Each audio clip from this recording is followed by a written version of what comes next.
The most exciting and by far the most important part of the Disney World must-dos is the experimental prototype city of tomorrow.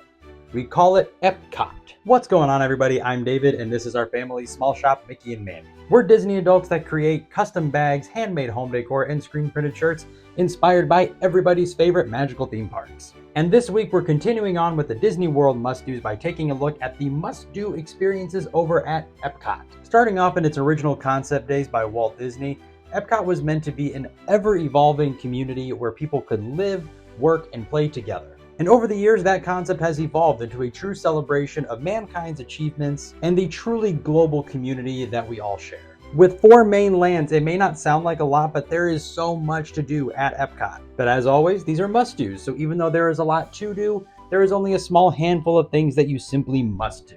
And in this week's video, we're going to be diving into the Mickey and Mandy Must-Do experiences over at Epcot. Similar approach to the Magic Kingdom video. Trying to make this fair, we are going to go with one attraction from each of the 4 parts of Epcot. So starting off in World Celebration, let's take a trip back in time on Spaceship Earth. Spaceship Earth is a slow-moving dark ride inside what is affectionately called the giant golf ball of Epcot. Here you board your very own time machine and go back in time to explore the achievements of humankind and how we communicate with one another. From the first cave paintings, to the transcribing of information in the great libraries of the world, to the founding of the internet. Spaceship Earth is a true celebration of how we are united and connected as a people.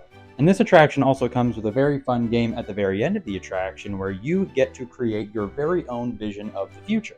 And then once you depart the attraction, you can actually see how your future self interacts in a wide variety of situations with upgrades in technology and living situations and more.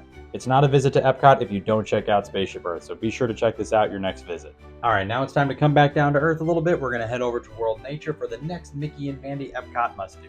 For the next Mickey and Mandy Epcot must-do, we're going to head over to the Land Pavilion on the first floor. I know Living with the Land is a fan favorite, but we're actually going to want to go next door to Soarin' Around the World. On Soarin', you and your family get to climb on board your very own hang glider and get to experience firsthand the great nations, icons, and wonders of the world. This attraction opened back during the happiest celebration on Earth when Disneyland turned 50 years old, and has been delighting guests ever since when it first opened as Soarin' over California. We recommend, if you can, trying to sit near the center of the attractions. That way you get a less curved Eiffel Tower. The line can be a little long, so I recommend getting a lightning lane reservation. A truly once-in-a-lifetime experience for your next visit to Epcot. All right, for the next Mickey and Mandy Epcot must-do, we're going to head across the plaza a little bit. Let's go check out that must-do. Okay, so we need to head over to World Discovery, where actually you're going to find all of the thrill rides over at Epcot. Real must-do over here is none other than Guardians of the Galaxy Cosmic Rewind. I feel like it's really the only correct answer. It's here where you will enter the Wonders of Xandar Pavilion, and you'll get to learn a little bit about Xandarian culture from the Marvel Cinematic Universe and how it relates to our own here on Earth. But in typical Disney thrill ride fashion, things go a little awry. You have to make a very quick escape, courtesy of the Guardians of the Galaxy, and you're off on a fantastic cosmic adventure. And describing this roller coaster, it really doesn't do it justice. It is such an immersive experience. You're just gonna have to do it. I will say this, if you are prone to motion sickness, get a Dramamine beforehand. You do get whipped around quite a bit. And some exciting Disney news for Guardians of the Galaxy Cosmic Rewind. It is no longer available in boarding groups. It is either standby or lightning lane reservations. So that's exciting. We're going to hang out in World Discovery for just a little while longer, so that way I can give a shout out to a personal favorite of mine.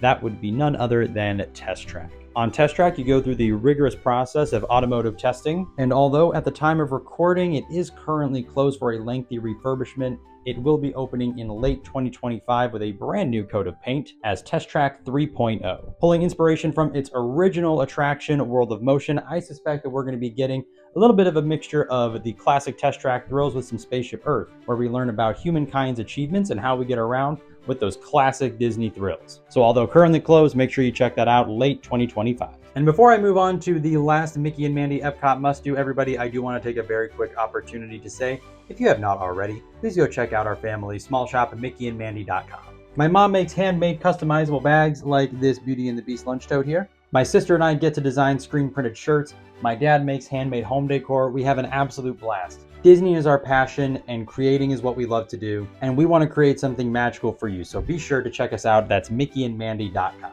Now on with the show. Okay, so here's the thing. I did it again. I pulled the Tomorrowland. The last area of Epcot is World Showcase.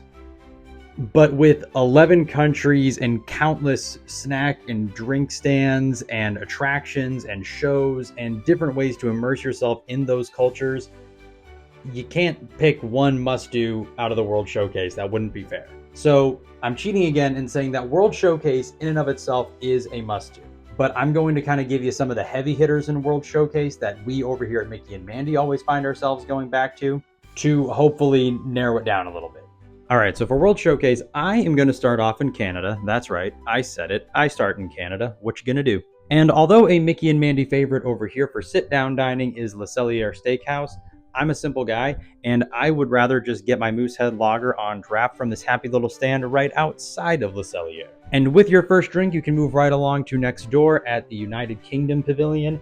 Another Mickey and Mandy favorite over here is the Rose and Crown. Best fish and chips on property, and that's just it. That's a matter of fact. And then next door in France, that's where we're going to be making multiple stops because we enjoy doing Remy's Ratatouille adventure first thing in the morning to the point where we will actually take a bus over to Studios that we can skyliner into the International Gateway and rope drop Ratatouille. Otherwise, do yourself a favor on a hot floor today and get yourself that frozen wine. It is to die for. A couple stops down in Italy is where you will find another favorite dining experience of ours over here at Mickey and Mandy. That would be Via Napoli. Via Napoli offers stone-fired pizza and some of the best arancini and sangria that you will ever find. And then after all that sangria, we like to shut it down over at Frozen Ever After. It is a good ride to go on after you have a few drinks in your system and there's nobody else in the park. And then there's Mexico. You cannot go wrong with anything in Mexico between the Grand Fiesta Tour starring the Three Caballeros, or the food, or the drink, the shopping, the character meet and greets, the music. It is so much fun over at the Mexico Pavilion. If you're going to hang out in any one of these countries for an extended period of time, do it over in Mexico. And one other note about the World Showcase and why you need to be spending just a little bit of time over there your next visit to Epcot are all of the festivals that Epcot is running. Epcot has a few festivals throughout the course of the year, from the Festival of the Arts to Flower and Garden, Food and Wine, and Festival for the Holidays. These festivals give guests the opportunity to experience these cultures and experience these countries in a very unique way. You get to experience how these countries and cultures cook, create, and celebrate their holidays. It is super enriching, and I cannot recommend spending just a little bit of time over here enough. Definitely check out World Showcase during these festivals. And those are the Mickey and Mandy Epcot must-do experiences. If you're planning a Disney trip for yourself and you're going to Epcot for the very first time, I hope this was helpful. And for you Disney park veterans, was there something that I missed? What's your favorite snack? What's your favorite drink? What's your favorite attraction at Epcot?